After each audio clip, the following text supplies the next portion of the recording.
Well, it's been a busy couple weeks in the First One Forecast Center. Colorado lows, oh boy, Don't like right? that word, no. Blizzards, Alberta Nope. Clippers, Saskatchewan Screamers. We haven't talked about that for a while. I haven't heard that one. Meteorologist Jacob Morse is here to talk more about blizzards and what it takes to make a blizzard warning. I think 2022 is the year of the blizzards because of all the memorable ones we've had here in North Dakota. So let's go back and look at those and what it takes to issue a blizzard warning. The criteria: sustained winds of at least 35 miles per hour or greater with visibility a quarter mile or less from blowing snow or falling snow. And both of these criteria need to be observed for at least 3 hours for it to be officially classified as a blizzard. But high snow amounts aren't necessary for a blizzard to be officially classified that. You can have just a ground blizzard like we saw last week, just with high winds and loose snow on the ground to blow around. So looking at western and central North Dakota throughout history, the number of blizzard warnings that have been issued, we've had 10 in the calendar year 2022.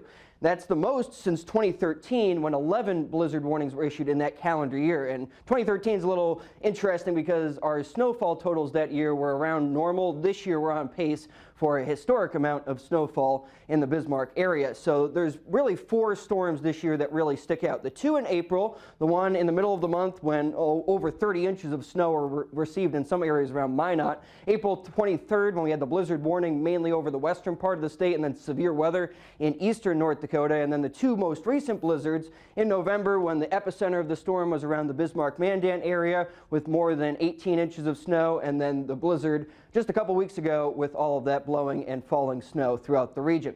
Looking more towards eastern North Dakota in the Grand Forks forecast area, so the Red River Valley specifically, this has been also a record-setting year for the number of blizzard warnings issued, with 14 in the calendar year 2022. And a number of those blizzard warnings came early in the year, in the 2021 to 2022 winter season, when a lot of clippers impacted mostly eastern North Dakota with a lot of wind and blowing snow. Looking at a map nationwide as to how recent a blizzard warning has been issued, these blue colors indicate where a blizzard warning has been most recently issued. So around the Great Lakes, in the northern plains, we've had a blizzard warning issued within the past week, and those have been from those storms that we've seen move across the country. It's only been a couple days here in western and central North Dakota when we had a blizzard warning issued on Christmas Day. Looking through data from 2000 to 2021, the counties across the entire United States with the most blizzard warnings, there's a couple in our area. Walsh County, North Dakota, up by Grand Forks with 84 blizzard warnings in that time.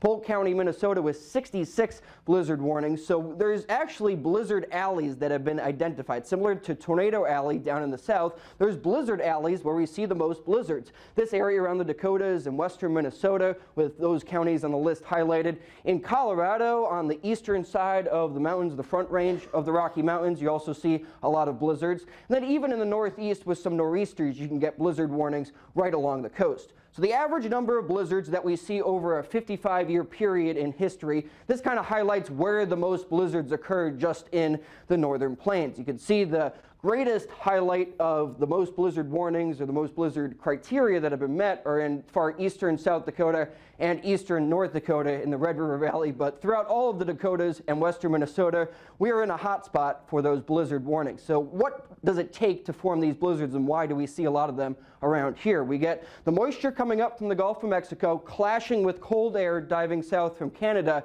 And without the Rocky Mountains, these storms wouldn't have the opportunity to form. They intensify on the eastern side of the Rockies, with some of them named Colorado lows, move into the plains, and with that flat terrain east of the Rockies, they're allowed to rapidly intensify, aided by this surge of moisture clashing with the colder air.